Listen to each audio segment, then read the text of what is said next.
O Ateliê Flora Violeta Artes vem realizando o edital, junto ao edital Cultura na Palma da Mão, o projeto Nudez e Sexualidade, modelando o corpo humano com argila, no qual a gente está fazendo parte desse projeto com esse podcast. Esse podcast tem a temática sexualidade, gênero e sociedade. E a gente ainda tem, dentro desse mesmo projeto, o curso Modelando o Corpo Humano com Argila. E nesse curso, que já foi realizado pelas pessoas inscritas, a gente vai fazer uma exposição. Nós teremos também um vídeo chamado Nu na História da Arte, que será postado no nosso canal no YouTube, Ateliê Flora Violeta Artes. E é importante falar que esse edital, o Cultura na Palma da Mão, tem apoio financeiro do Estado da Bahia, através da Secretaria de Cultura, PMI Cultura na Palma da Mão, via Lei Aldir Blanc, direcionada pela Secretaria Especial da Cultura do Ministério do Turismo, Governo Federal. Então a gente está aqui hoje, eu, Flor Violeta, formada em dança na UFBA, professora do Ateliê Flora Violeta Arte, professor Miguel também, do Ateliê Flora Violeta Artes, formado em artes visuais, artes plásticas. E temos também Hortência Brito, licenciada em Geografia pela UESB, mestranda em Gestão de Território na UEPG, Paraná, e atualmente ela está pesquisando o direito à cidade para a população bissexual de Ponta Grossa, no Paraná. Então, está aberta a nossa sessão, nosso bate-papo sobre sexualidade, gênero e sociedade. Todos bem-vindos ao nosso bate-papo, nosso podcast. Com a palavra, Hortência, que vai falar da sua pesquisa atual. Tudo bem, Hortência? Bom, então, primeiramente, muito obrigada pelo convite mais uma vez. Então, como já foi dito, eu pesquiso o direito à cidade voltado para a população bissexual de Ponta Grossa. Ponta Grossa porque, apesar de eu ser de Pontas, Bahia, meu mestrado é lá, então, a título de execuibilidade da pesquisa, de execução da pesquisa, nós ficamos com essa espacialidade. É claro que a pandemia mudou tudo, mas como ficou tudo muito incerto, nós mantivemos a espacialidade, então continuo pesquisando Ponta Grossa, mesmo à distância. Então, direito à cidade, explicar rapidamente o que significa, ele, em um primeiro momento, é um conceito criado por Henri Lefebvre, um francês que fez essa obra como uma homenagem a Karl Marx, Ele era marxista. Então, o direito à cidade, para além de um direito de uso da cidade, é também um direito de posse da cidade, um direito de você poder modificá-la, de você realmente se ver na cidade e utilizar a cidade que você produz. E aí, de lá para cá, esse direito foi modificado, A perspectiva do Lefebvre, ele era uma perspectiva muito binária, ele falava de um lugar universal de ser humano. Então, por exemplo, quando ele falava de moradia, ele falava apenas do acesso à moradia, então não tinha esse debate que hoje nós temos sobre trabalho doméstico, como o espaço doméstico também pode ser um local de violência para mulheres, para pessoas LGBTQIA+, enfim. E quem traz essa discussão generificada para o direito à cidade é a Tove Fenster, em 2005. Então, o Lefebvre escreve sobre o direito à cidade em 1968 e a discussão de gênero sobre esse conceito só começa ali no final dos anos 90, início dos anos 2000. E no Brasil, esse direito começa a ser discutido também em meados de 1990, 1995, e em 2001 nós temos o Estatuto da Cidade. Então, o Brasil é um dos poucos países da América Latina que, em sua legislação, considera o direito à cidade, que é visto atualmente como um direito que une todos os direitos, um direito universal.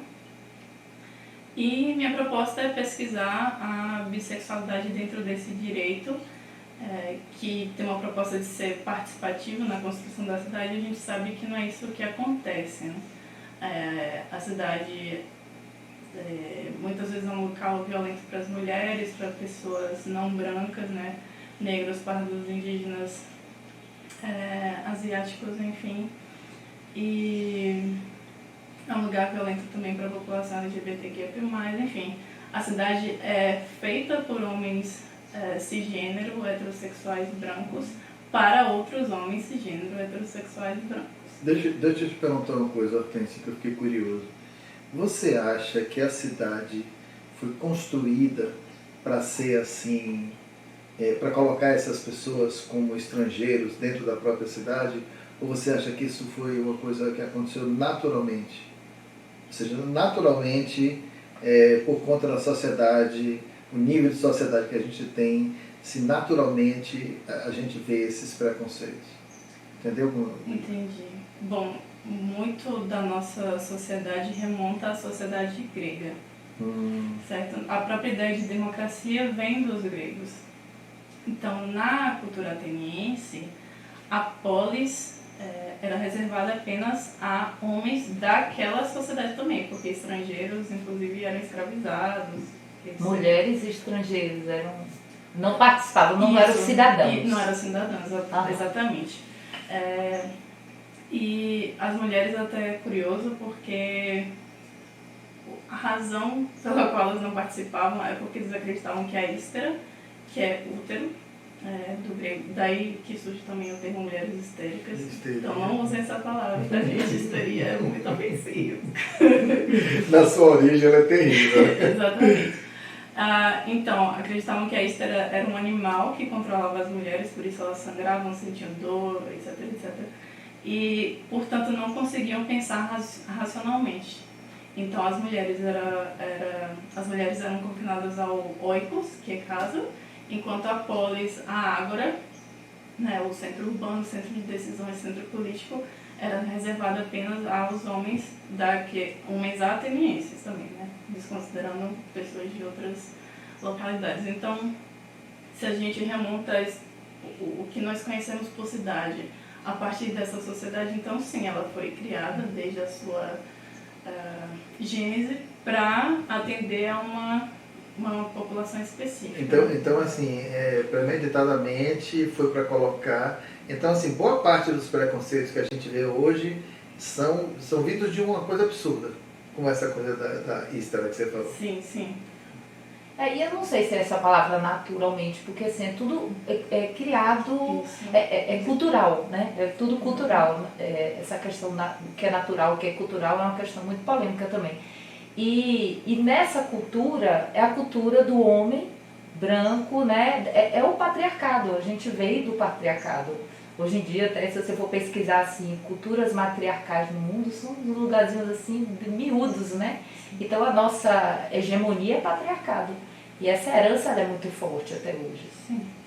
Sim, principalmente com a colonização realizada pela Europa, né? Porque, por exemplo, no livro Origem da Família da Propriedade Privada do Estado de Engels, ele narra o que um autor narra, na verdade.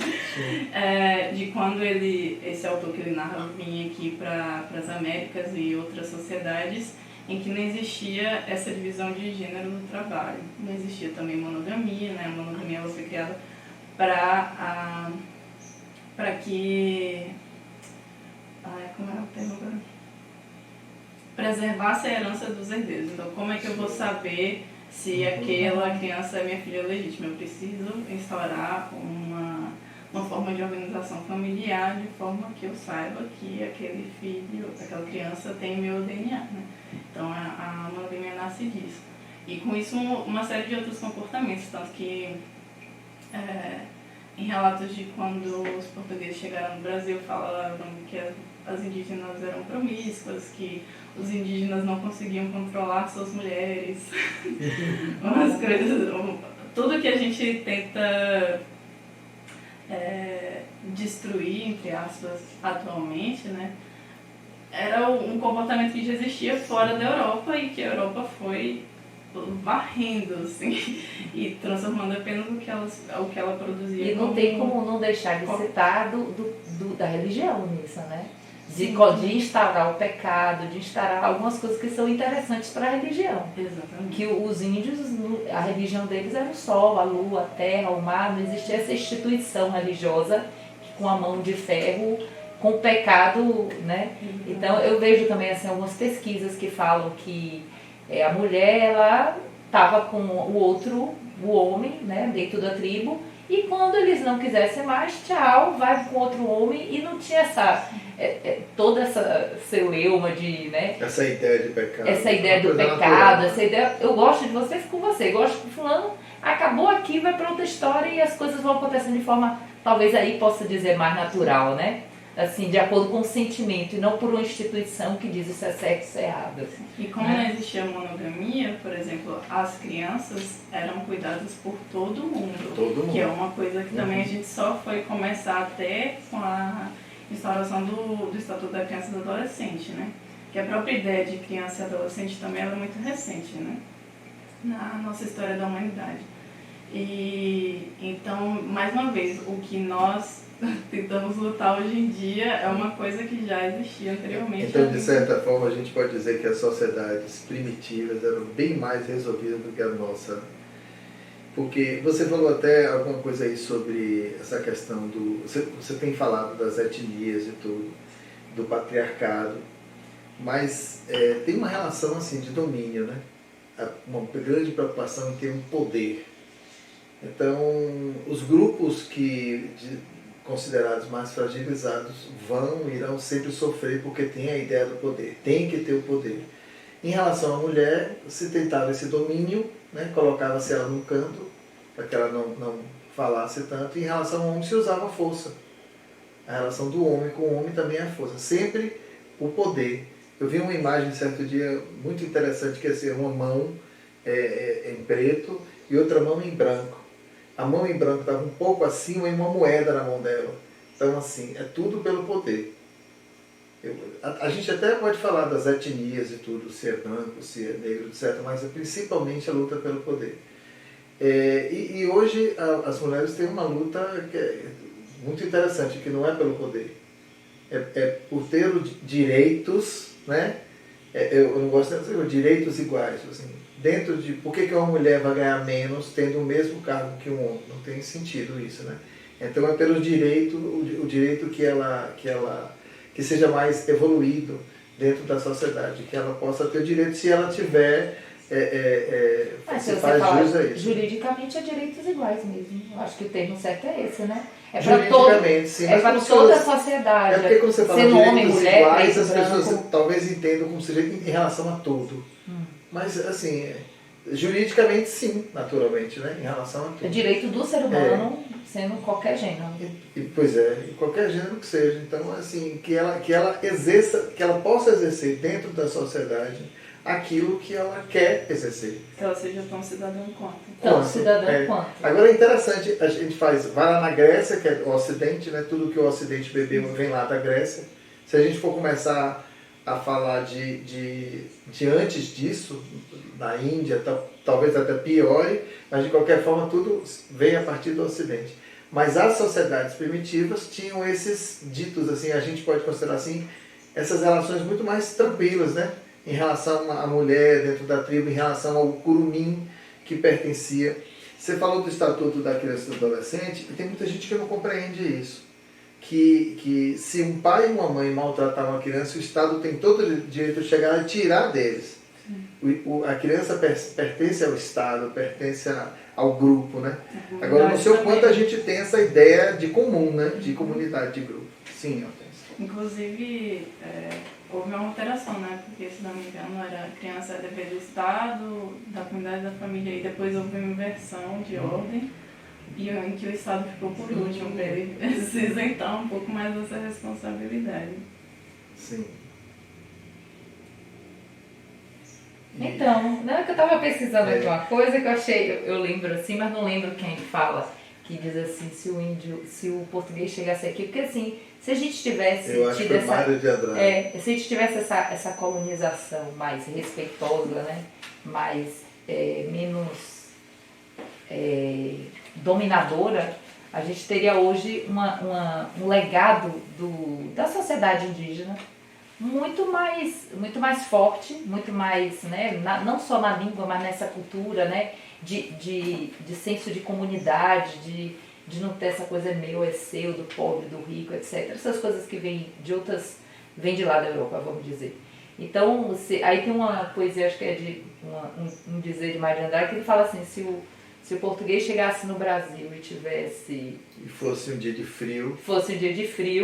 Não. Se ele chegasse num dia de sol, o índio teria despido ele. Mas como chegou num dia de chuva, ele foi vestir o índio. É uma brincadeira assim, de que seria melhor se a gente tivesse preservado essa cultura. Aliás, até isso mesmo nas sociedades primitivas, né? Como lidar com a nudez.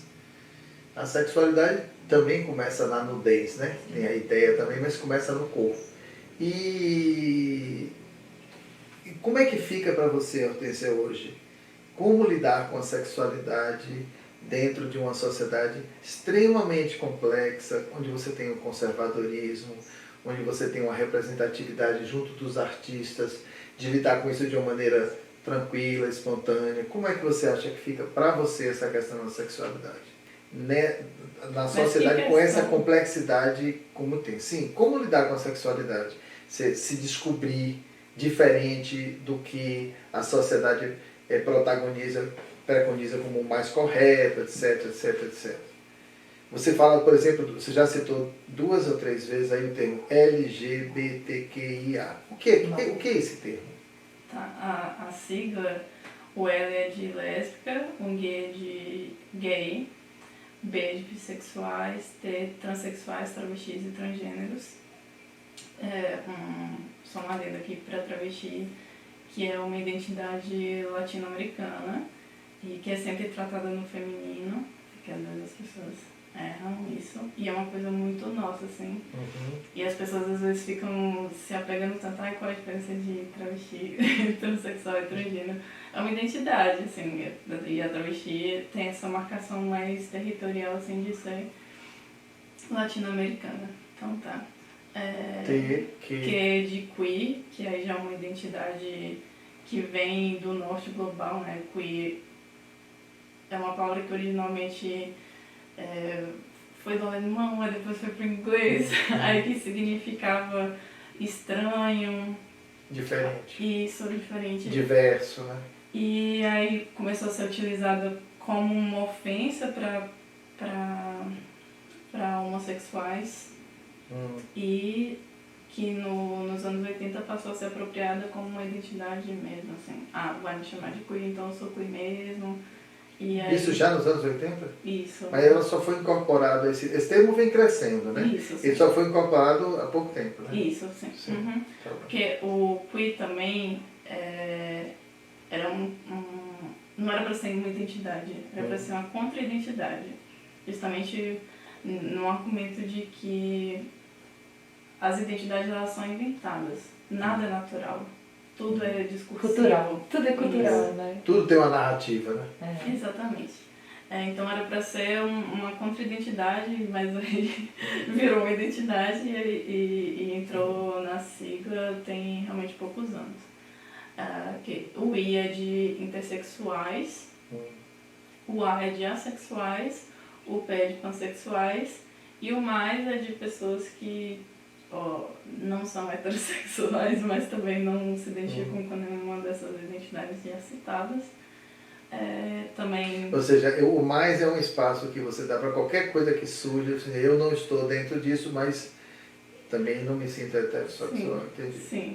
E tem outras identidades também, tipo homossexual, que não está na sigla, entrando nesse mais. Homossexual. A sexualidade tem desdobramentos na demissexual, tem também... tem muita gente. Mas isso é positivo, porque assim, vai crescendo, porque como você falou que a identidade é construída, cada um constrói a sua Assim, olha, eu também quero ser representado. Bota mais uma letra. Eu também quero ser. Um dia a gente vai, de alguma forma, sintetizar se for necessário. Eu já gostaria de problematizar isso. A gente tem essa conquista, né? De ter essas identificações. A gente tem conquistas na legislação. O casamento homossexual é permitido, pode ser feito. A gente tem, por exemplo, nas escolas hoje em dia públicas, você pode ser chamado pelo nome social, né? Então, são conquistas legais. Mas muito recente. Ao mesmo tempo, a gente ainda tem visto no Brasil, vamos falar do Brasil, da Bahia, daqui de Rio de Contas, onde nós estamos, um pensamento conservador muito forte. Então, assim, são dois mundos, tem vários mundos, mas assim, eu vou brincar com essa polarização. Um mundo em que você pode ser o que você quiser, você é respeitado legalmente, mas na cultura, na mente das pessoas, no coletivo, esse lugar ainda não existe, né? É como se a cabeça das pessoas mudasse, fosse mais difícil de mudar do que você mudar uma lei, assim, né? Só uma observação, não existe na sua maioria. Não? Porque com certeza existe um grupo que um dia chegou e disse, vamos mudar essa lei, vamos mudar essa é uma vontade. conquista, e é uma conquista você ter isso legal. Mas daí você mudar o pensar das pessoas, né? Mudar a cabeça, o modo de se comportar, é uma história que às vezes vai levar aí décadas até a gente conseguir realmente ter uma sociedade que respeite o modo de ser de cada um. Né? Inclusive tem vários, sobrenome social que você citou, tem várias problemáticas em cima disso, porque a escola ela é obrigada a tratar pelo nome social, mas se a família falar que não, como já sei de vários casos, já aconteceu. Sim, de pessoas que eu já entrevistei. Mas só se a pessoa for de menor. Isso, sim, mas a gente né? tá falando de escola, mas a maior parte das é porque existe, já tem gente acima de 18 na escola. Sim. Mas se a família não permitir, não. Isso, não. E aí, alguns professores se solidarizam e chamam, né, informalmente pelo nome social, mas prova, vem o nome, que é o nome de batismo, vem... Então é interessante você estar falando, porque é o seguinte, nós falamos há pouco de construção de identidade. Então, assim, entre aspas, só se pode construir a partir dos 18? Quando é que a gente começa a construir essa identidade? Porque deveria ser o desejo do aluno, né? A família não tinha nem que, de certa maneira, interferir, né? Mas, continua. Bom, eu acredito que a identidade ela é construída constantemente, né? E também é fruto de um espaço-tempo. Então, se eu estou em Rio de Contas, não tem por que eu falar que eu sou riocontense. Porque todo mundo aqui é. Quer dizer, tem pessoas de fora, né? Mas a identidade riocontense não importa aqui, nessa espacialidade. Se eu vou para Ponta Grossa, eu sou baiana. Sim. Aqui, eu sou alguém, eu sou hortência. Lá no Paraná, eu sou baiana. Então, a identidade baiana ela só existe quando eu saio e vou para outra espacialidade. Então, as identidades estão sempre cambiando e são frutos de um espaço-tempo. Então, não sei acho que não tem um momento em que uma identidade... Acho que tem um momento em que você nomeia algo que você acredita que é. É mais difícil que a gente lide no momento em que a criança, o jovem, coloque a sua identidade, de lidar com respeito a isso, do que necessariamente construir a identidade. A gente vai construir de uma forma ou de outra. Tem que construir, né? Nós não somos um objeto que vai cair. Temos espírito. Mas é como a gente lida com isso. Então a sociedade não está preparada para lidar com certas coisas, né? Como as famílias lidam, né? E nós estamos numa cidade pequenininha. Muita gente que ouve esse podcast pode viver também numa cidade do interior da Bahia, do interior do Brasil. E Ponta Grossa é pequena, Hortência?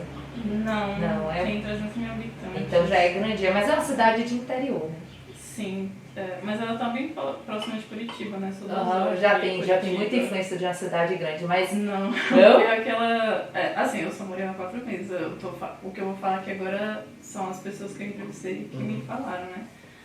de que tem uma estrutura ainda muito de interior, igual aqui a gente com o sobrenome importa.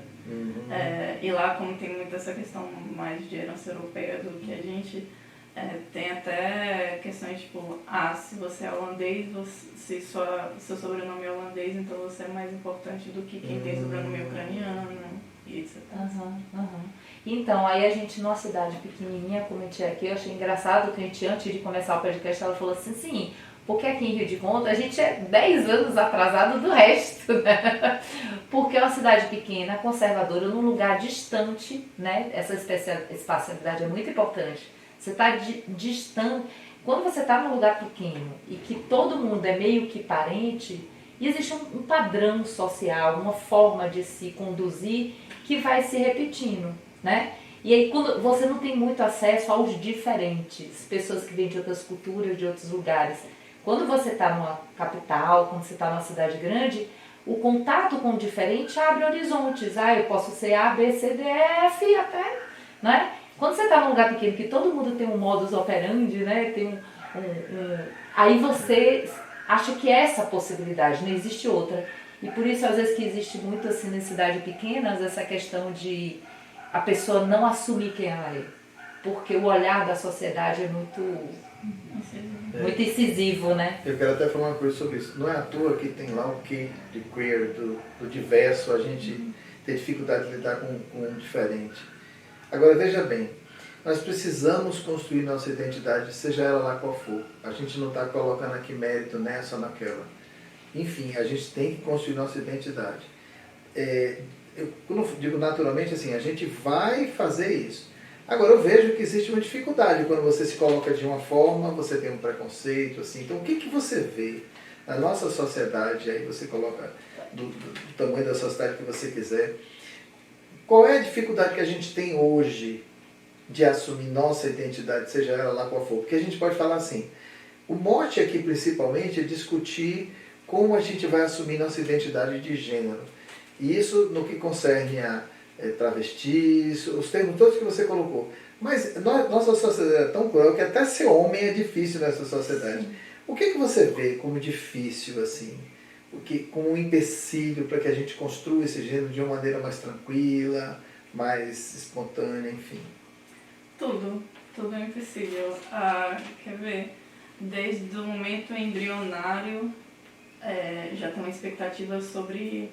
Eu não vou nem falar sexo, porque o que define sexo, as pessoas têm uma ideia de que o definidor do sexo é a genitália, na verdade é uma série de fatores, né? Gonodais, de gene, ou seja, hormonais, biológicos, né? Sim. Então, mesmo no momento embrionário já tem toda uma celebração. Tem pênis, então estoura um balão azul, tem pênis, tudo vai ser azul agora. Ou, enfim, se tem vagina, tudo rosa. Então já se cria uma expectativa comportamental de um embrião. E o feto percebe isso? Não sei se percebe, mas ele nasce nesse lugar. Mas vocês não acreditam que ele sente quando você está alegre? Você acha sim, isso sim. Então quando você está triste. Quando você rejeita, quando você aceita. Rejeita, sim. Sabe? Nesse sentido que eu estou falando. Sim. Então, tem já várias pesquisas que, inclusive tem um que é tipo um documentário que eu adoro. Pegaram o mesmo bebê, e aí tem uma salinha assim, e aí colocaram primeiro num macacãozinho azul. E aí pedem as pessoas que estão passando, brinca aqui com esse bebê rapidinho para experimento. E aí quando era um bebê tava com macacão azul, as pessoas chacoalhavam, tipo, jogavam pra cima, assim, mais brincando, né? E quando mudaram de roupa, é o mesmo bebê, mudaram de roupa, botaram um macacãozinho rosa, chamaram outras pessoas alisando o bebê num lugar de fragilidade, aí fala, princesinha. E pro bebê com macacão azul, falava, tipo, você vai ser forte, o garanhão. Então, a mulher desde sempre, ou pelo menos a pessoa identificada como mulher, desde sempre é criada para esse lugar de fragilidade, de até medo, de submissão. Medo aí já entra no puberdade, enquanto que a pessoa identificada como menino, é criada para esse lugar de força, nunca mostre fraqueza, seja sempre incisivo. Não seja emotivo. Não peça ajuda para ninguém, você que tem que lidar com seus B.O.s. E aí chega um momento que esses meninos, homens, enfim, quebram. E essas meninas também. Chega na puberdade. Geralmente as mulheres entram na puberdade mais cedo, numa média de 14 meses mais cedo do que os homens. E aí já entra um outro momento de estranhamento, porque seu corpo está mudando e você começa a se tornar uma pessoa sexual, entre aspas, né? Seu corpo biologicamente está te preparando para ser você fala assim, sexual. Aquele indivíduo percebe que nem é tão forte quanto dizem, nem é tão frágil quanto dizem. A construção é outra, sim. Aí se percebe sexual, né? Ser pronto para... Sim, como animal, né? Você pode se reproduzir. Você vai amadurecendo, Isso. porque hormonalmente essas coisas acontecem. Isso, exatamente. E aí, todo um estranhamento com o seu corpo, são pelos que começam a nascer, no caso de mulheres, aí começam a nascer os seios. E aí, imagina se você é um menino trans. E muitas crianças já se percebem diferente, né? Não sabem como nomear, apesar de que hoje com a internet isso é bem mais simples, mais né? acessível. Sim, então hoje a gente já vê crianças que os pais maravilhosos ficaram do lado e estão construindo essa transgeneridade junto com a criança. Mas enfim, vamos falar aqui de pisonho de contas. Sim, mas veja bem, eu fiz a pergunta só para situar mais ainda, que você foi super bem. Eu quero saber assim, que coisas dentro da nossa sociedade, porque quando a gente está sozinho, lidando, o que é isso que está crescendo aqui em mim? Aí tudo bem, é uma coisa que você tem que, se tiver uma ajuda, a família, social, tudo bem, é muito bom. Mas o que dentro da nossa sociedade impede que a gente possa se ver melhor? O que impede que você... Não há nenhuma dificuldade de dizer, eu sou um homem, eu sou uma mulher. Por que se dizer transgênero, bissexual, por que é tão difícil? O que é que nossa sociedade dificulta? Você começou a falar que tudo, né? Vá seguindo aí. Começa pela família, que te cobra um comportamento. Tem essa construção de que nós somos animais binários, né? Nós temos que ser mulher. Tem a linearidade entre sexo, gênero e desejo. Então, se você é macho e fêmea, o macho é homem e heterossexual, vai ser atraído pela fêmea. A fêmea é mulher, que vai ser heterossexual e tem que ser atraído pelo homem. Então, tem essa construção linear, entre aspas também. E, então, nós somos podados desde sempre, desde o estágio embrionário, começando pela nossa família, de que nós temos que ter esse comportamento. Parêntese, essa construção ela é feita socialmente, mas a gente sabe por vários registros, inclusive nas artes, de que lá atrás já existia homossexualismo, já existia o bissexual. Então, por que isso daqui é o padrão? Por que se colocou de lado outras formas de ser que não é de agora? Sim. É da natureza humana. Eu acredito que porque foram as primeiras identidades criadas. E aí tem também um papel religioso, pensando no Brasil, em que a maior parte da população é cristã e tem como base a Bíblia. Então você tem 2 indivíduos que foram criados por Yahvé, né? E então você tem essa cobrança para que você permaneça sendo ou Eva ou Adão. Pensando nesse viés religioso. No viés biológico e cultural, eu penso que é porque, primeiro, o gênero masculino foi criado, né? A gente tinha uma visão isomórfica dos seres humanos, em que as mulheres eram quase lá, não eram seres humanos completos como os homens. Era a costela de Adão. Tipo isso. Não, mas é anterior, porque isso veio da essas Grécia. coisas são importantes porque elas são introjetadas, né? Então, assim, desde cedo você ouve essa conversa, tá lá o mito, tem gente que acredita que não é só mito, que é verdade. E então a religião pega isso aí, quando ela utiliza esse artifício de introjetar essa ideia de que o mundo é sobretudo dos homens, é sobretudo masculina, é sobretudo machista, ela não só interfere, mas ela atrapalha demais nessa construção de identidade. Atrapalha demais, porque... Porque coloca a questão do certo e do errado. Pronto. Certo e errado. Você está certo se você for assim, você está errado se você for assim. Você saiu do seu caminho, você se desvirtuou, né? Você é doente, ainda tem essa questão, né? Sim. Que é muito mais profundo e muito mais E agressivo. cruel também. Inclusive, né? a transexualidade só deixou de ser uma patologia na Organização Mundial de Saúde em 2018, então só tem 4 anos. Que a gente não vê, que a gente não patologia. Era tido como uma patologia, como uma doença. Sim, a homossexualidade também, que saiu em Há 1999. pouco tempo eu vi a 99. notícia de que tinha uma psicóloga ligada a uma religião evangélica e ela falava que ela tinha como curar a homossexualidade. Uma psicóloga. Tem quase que uma obrigação de ter a cabeça mais ampla, mais aberta. De ouvir é uma o outro. ciência, né? Psicologia é uma ciência, ela não é uma... E sobretudo ouvir o outro, porque eu não vejo também como uma dificuldade muito grande essa nossa incapacidade de ouvir o outro. Porque se a gente ouve, a gente pelo menos, bom, alguma coisa eu vou ter que entender aqui que está diferente do que eu tenho visto. E aí a gente começa a ver a nossa sociedade com olhos mais humanos, digamos assim. Inclusive, sobre essa psicóloga, foi por causa dela que eu decidi pesquisar direito da cidade em Então é 2017. Então foi ótimo. Isso eu lembro até hoje. Foi através disso que eu tive esse estalo, assim, como as pessoas não têm... Porque na graduação eu pesquisei LGBTQ+. Então eu tive esse estalo de as pessoas não têm direitos básicos, né? O que engloba tudo isso, o direito de cidade, então foi por isso que eu... Não, essa pesquisa é muito interessante porque, assim, quando a gente fala em cidade, a gente sempre pensa nela, ou então é muito mais comum que a gente pense nela como, assim, o lugar onde você mora. Só que nós somos também a cidade. Então a nossa expressão, a nossa forma de ver as coisas é importante. A nossa construção, até em termos de arquitetura mesmo, das coisas, né?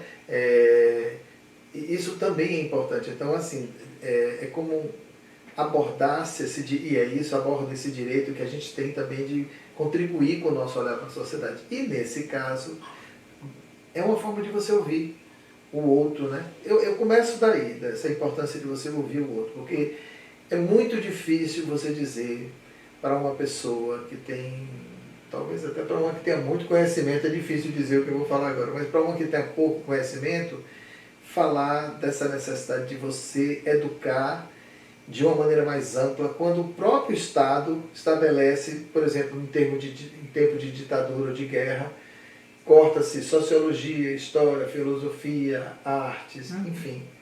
Você tira as coisas que possibilitam da gente que pense, que crie-se um senso crítico. E sem senso crítico, como é que a gente vai saber lutar, digamos assim? Então é uma forma cruel de, tirando essas coisas que fazem com que a gente pense, essas disciplinas, essas áreas de conhecimento. Agora nós comentamos há pouco que se tirou dança e educação física Explica aí, Flávio. Eu não vou explicar muito, porque eu não li muito para explicar. Daqui a pouco eu falo coisa e falo besteira. Não, imagina. As pessoas que continuam... Não, mas assim, um ataque. Só dizer uma coisa. Essa nossa conversa aqui, ela não é uma conversa em definitivo. É uma conversa sobre determinados assuntos. O mais interessante é que as pessoas continuem a pesquisar, continuem a tentar entender, continuem a ler, continuem inclusive a perguntar, inclusive para si próprios. A gente não vai aqui falar de tudo que esse tema traz, porque é um tema extremamente complexo e imenso, né? Quando eu falo é o seguinte, o que eu li foi que se tirou dança e educação física da obrigatoriedade do ensino municipal. Da onde? De Salvador. Eu li uma outra coisa, de que eles estavam tirando o profissional especializado da sala de aula. Qualquer profissional poderia dar. Isso. Pronto. Entendeu? Eu estava tirando... É uma coisa... Então, mas de qualquer forma é um ataque às universidades que estão formando pessoas que ficam 4, 5, 6 anos lá estudando e saem preparadas e vai botar outra pessoa que não tem esse mesmo preparo para licenciar dentro das artes. É um absurdo. E houve vários movimentos em relação a isso.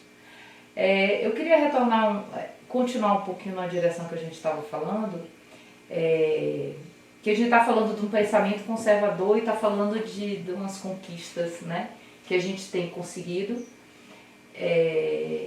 Então eu queria que a gente continuasse um pouquinho nesse lugar de como é que as pessoas se situam nisso. A gente está vendo uma polaridade muito grande, não só política, eu estou falando cultural, né? No mesmo mundo, às vezes na mesma casa, a gente tem uma pessoa super conservadora e religiosa e tem outra que está querendo assumir a sua diferença no mundo e não quer seguir um padrão. Então, aonde fica, né? Assim, legalmente a gente tem essas conquistas todas, né? Nossa sociedade, a gente pode dizer que ela é melhor do que 100 anos atrás, nesse sentido, mas nós temos ainda barreiras muito difíceis de ser colocadas, né? De serem ultrapassadas. Então, o jovem hoje, como é que ele se coloca nisso? Ele vê uma super exposição nas redes sociais, né? Assim, tá meio que na moda você assumir o que você é e se expor. E ao mesmo em contraponto a isso, a gente tem um pessoal com um discurso muito conservador, dizendo que tudo isso é coisa do homem lá de baixo, que você não deve fazer nada disso, que isso é errado, né? Então, assim, a gente vê mundos coexistindo, muito distintos. Isso, como é que é na cabeça do jovem? Eu fico me perguntando assim, me parece que essa última geração agora tá de jovens, que está agora jovem, me parece um pouco mais perdida, né? Assim, é aberta para as coisas, mas tem menos consciência dessas coisas, está indo muito na onda do que está acontecendo. Você percebe um pouco disso, Hortência? Mais ou menos, assim, eu quase que cresci com a internet, né? Então a geração que veio comigo literalmente já cresceu mesmo com a internet, já tinha provavelmente celular quando era criança, eu só fui ter quando era adolescente, mesmo assim é um período formador da minha personalidade, enfim, que me formou como indivíduo. Então com a internet você tem acesso a tudo e é bombardeado constantemente com tudo. E existe uma expectativa de que você vença todos os obstáculos do mundo, igual que aos 20 anos você já tem uma casa, 2 filhos e um carro igual seu pai, mas também que tenha se formado na faculdade e tenha passado em concurso. Então existe uma expectativa muito grande em cima da minha geração, né, a millennial e a geração Z, e é difícil pra gente filtrar, porque ninguém anterior a gente teve essa experiência. Então a gente está aprendendo como que a gente filtra todas as expectativas, todas as informações que nós acessamos. Fake news o tempo todo, você não sabe o mais o que é real, o que é mentira, assim, na internet. Porque na geração de vocês, mesmo na minha, quando eu era criança, a gente sabia que uma informação era verdadeira assistindo TV, ou lendo jornais, enfim, já consagrados. E hoje, não, a gente tem outros meios informais de comunicação também. Então, se você tem acesso a tudo, e uma expectativa de fazer tudo, você vai testar tudo. Então, acho que não tem assim, um problema de você se identificar com algo e depois se desidentificar, porque nós somos assim, né? Nós não mudamos. Essa construção de identidade não é definitiva, você pode mudar daqui a pouco. Exatamente, claro, sim. Mas eu acho que é mais como a gente fala, um surto, né? de ter tantas coisas assim, literalmente em nossas mãos, né? E pra onde que eu vou agora? Tá, eu sei que eu tenho isso, pra onde que eu vou? Então tem pesquisas que mostram que se o cérebro tiver muitas opções, ele trava, assim. Você não consegue tomar decisões se você tem muitas possibilidades. E é meio que isso que está acontecendo. Você pode ser influencer, você pode ser professor universitário, você pode ser dançarino, enfim. Milhões de coisas. Na geração da minha mãe, você tinha que fazer faculdade, e aí a faculdade você trabalharia com aquilo pela sua vida. Hoje em dia a gente entende que não, e acho que isso é bom, mas também um pouco assustador, assim. A própria qualidade da faculdade só tinha, era federal e particular, tinham poucas particulares. Aí no governo de Fernando Henrique, ele foi sair liberando. Era Paulo Renato, o ministro da Educação, saiu liberando para um monte de universidade particular. E hoje você tem, às vezes, uma queda até de qualidade na universidade particular. E tem outras muito boas, é claro, né?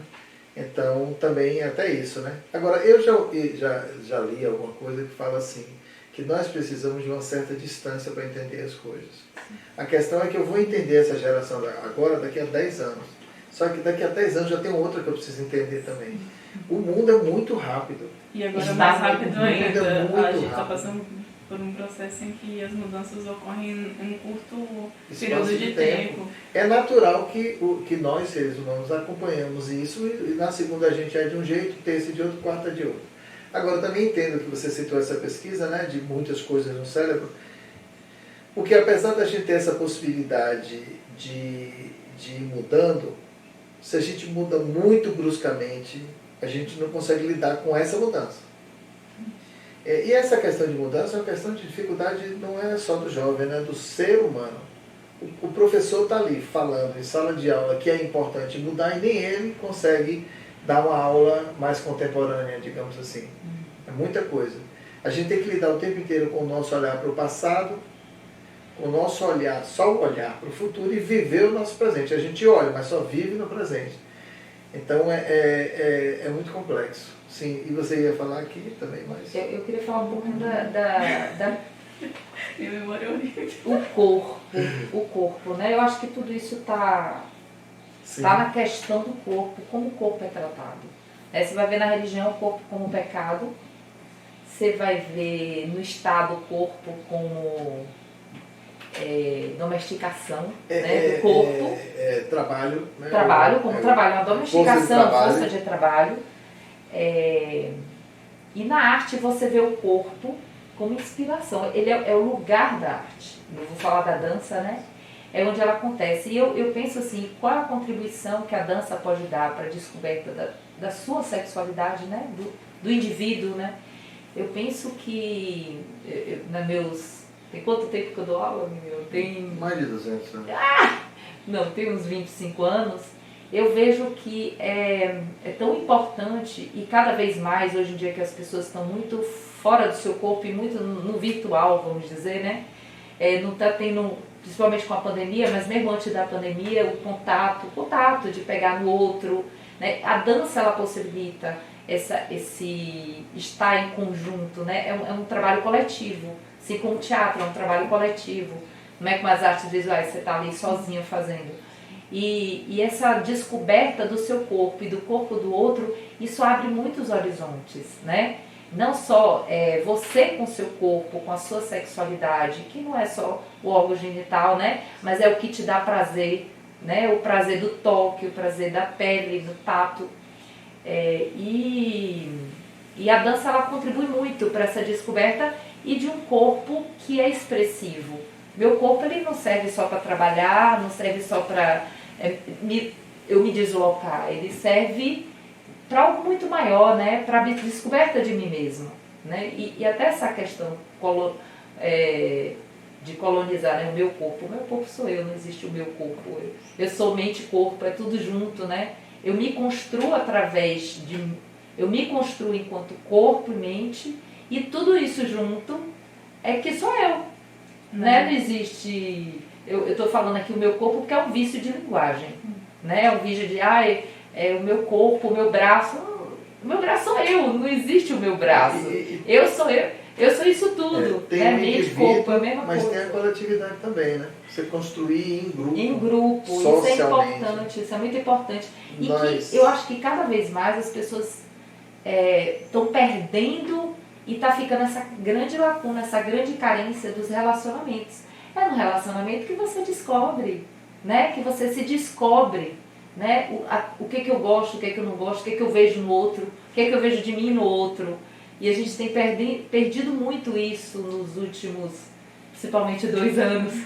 É uma das características das sociedades líquidas de Bauman, né? De Bauman, sim. De você realmente ter relações vazias e essa perspectiva mais liberal de sua existência, assim, de você dono do seu corpo, do seu destino, você é sua única responsabilidade e te retira um pouco dessa responsabilidade coletiva, dessa sensação de coletivo. De pertencimento, né? Nós temos o trabalho. Sim, também. Só ia comentar, você falando do corpo, na geografia o corpo é um espaço também, a gente sempre pensa, pelo menos busca, né? Pensar de forma muito escalar, então o corpo pra gente também é um espaço, né? Porque você o modifica, você o constrói, ele sofre sanções. Isso é político, né? Sim, exatamente. Nós temos o nosso trabalho no ateliê, que é o Ateliê Flora Violeta Artes. E eu já ouvi muitos ex-alunos, alunos, a gente ouve sempre, né? O que ele fala do ateliê. E uma certa feita eu vi 2 alunas conversando no Facebook, e aí uma outra falou assim, o que eu aprendi no ateliê foi a abraçar. Eu achei isso fantástico, assim, eu repito muito essa história, porque claro que a gente tem uma educação que a gente transmite através da arte. Eu me recuso a falar ensino, porque a gente não passa técnica nenhuma. A técnica é uma coisa que o próprio aluno pode construir a dele e deve. Então, nós educamos através da arte. Flor citou a dança. As artes cênicas, de maneira geral, o teatro também se propõe a esse exemplo aí. Mas as artes visuais também, né? Porque a arte tem elementos de maneira geral. Eu tive uma ocasião em que o aluno de 5ª série fizeram, pode desenhar qualquer coisa. E um aluno mais brincalhão, qualquer coisa, kkkk. Eu vou desenhar um pêndulo, fica à vontade. E ele acabou não desenhando, mas assim, por que ele achou que era uma dificuldade tão grande de desenhar um pênis? É uma parte do corpo. É uma parte do corpo, era só que se ele desenhasse, se ele queria. Se ele quisesse, ele poderia desenhar. Então, o ateliê, principalmente, a nossa filosofia é trabalhar essa conjunção de pessoas. O que aquela pessoa vai expressar? Uma vai expressar de um jeito, outra de outro, outra de outro. Cada uma expressa a sua maneira, expressa aquilo que quer expressar. Então, ter esse lugar, esse espaço onde o aluno... a gente já ouviu um relato também de uma bailarinazinha, uma aluna, que estava rolando no chão assim, né? E me chamou a atenção. Eu disse, e aí, tá rolando no chão? Ela tô, na escola não posso. Quer dizer, como é que a escola lida com... Era criança, 4 anos, não era jovem, né? Como é que a escola lida com o corpo? Oprimindo. Né? Domesticando. E o ateliê tem outra visão das coisas. Então, no momento que o aluno poderia ter dito assim, eu aprendi a interpretar, criar um personagem, porque era um aluno de teatro, e naturalmente, de fato, ela poderia ter aprendido um pouco disso. E afinal de contas, no último dia de vida como ator, eu ainda estaria aprendendo a criar o meu personagem. A gente aprende o tempo inteiro. Mas no momento que ela fala assim, eu aprendi a abraçar, eu digo, quem se sente abraçado, se sente amado, né? Então, essas relações, a arte, tira de letra. É justamente por isso que a gente às vezes sofre um esvaziamento, vê nesses lugares um esvaziamento. A família decide colocar no inglês, na natação, também é bom, porque é um esporte, ou então não tem recurso para isso, o recurso, primeira coisa que ele tira é o ensino de arte, né? Se tem um período de economia com dificuldade, ele não vê a importância da arte na construção do ser humano, da identidade, de descoberta, né? E a gente não necessariamente precisa falar, olha, hoje nós vamos trabalhar a construção de cada um. Não. Isso é uma coisa que acontece, né? A arte possibilita isso, né? De você ter contato consigo. Quem eu sou? Como é que eu faço? O que eu gosto? Por que eu me expresso? Como é que é eu com raiva? Como é que eu amoroso? Né? No teatro, tudo. Então, por isso que a gente pensou nesse projeto, né? De a gente trabalhar nudez, trabalhar modelagem, você se tocar, como é que eu vou modelar, né? Como é que o tato... E isso faz você, nesse processo criativo de modelagem, traz reflexões. Né? Essas reflexões que são importantes para a gente se situar. Bom, eu queria, né, que já que a gente já está finalizando, Sim. agradecer demais a presença de Hortência. E Hortência foi chamada por causa da pesquisa dela, da importância dela nessa discussão, nessa transformação dessa nossa sociedade.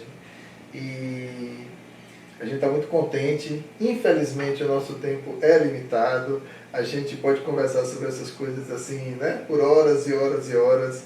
Não que assim, porque uma construção, uma discussão entra muito nesse aspecto, se ela é fervorosa ou não é. Enfim, a gente também tem as nossas dúvidas, nossas formas de ver, que às vezes se chocam com a forma que uma maioria vem pedindo que seja. Mas a construção é justamente isso. Nossa discussão aqui é para isso, para a gente ajudar um pouquinho em que cada um construa sua identidade de uma forma melhor, entenda um pouquinho mais desse processo e tudo. Então eu queria agradecer muito a Hortência e dizer que também esse é o podcast que pertence ao curso, né? Nosso curso aí do projeto que Flor já citou. Espero que as pessoas ampliem essa vontade de saber mais desse assunto. Isso é muito, muito importante. E dizer que a gente vai continuar, né, Flor, com os nossos projetos. Esse podcast é uma provocação, só isso. A gente está aqui provocando para que as pessoas pensem mais, discutam mais. Eu também sou professora do ensino médio, escola pública, e eu acho muito importante você trazer questões que existem e são abafadas e são jogadas de lado como se não fossem importantes, elas são importantes. As pessoas precisam conversar mais, né? Eu acho que a educação é a chave para um mundo melhor, né? É você educar as pessoas para respeitar, para poder se conhecer, né? Saber o seu limite, saber até onde você pode ir, saber o que é o coletivo, o que é o indivíduo. Eu acredito nisso e isso é político. Eu acredito que isso é político. Eu acredito que a gente pode, através da educação e da educação pública, chegar num Brasil melhor. Eu ainda levanto essa bandeira e espero que um dia eu consiga ver esse Brasil melhor. Bom, eu queria agradecer mais uma vez a Flor e o Miguel por terem me convidado. Espero que vocês curtam o conteúdo e se interessem para buscar mais sobre. E vou fazer agora o meu merchan. Sigam lá a página do Instagram, o perfil no Instagram Geografia Feminista, no singular, que é uma página dedicada à divulgação científica. Apesar do nome Geografia Feminista, a gente não trabalha só com feminismo e nem só com geografia, mas foi o primeiro nome que a gente pensou. Enfim, é uma página que eu e minha amiga Cíntia também, que faz mestrado comigo, construímos, então sigam lá. E é isso. Tudo de bom. Achei uma dica fantástica para finalizar.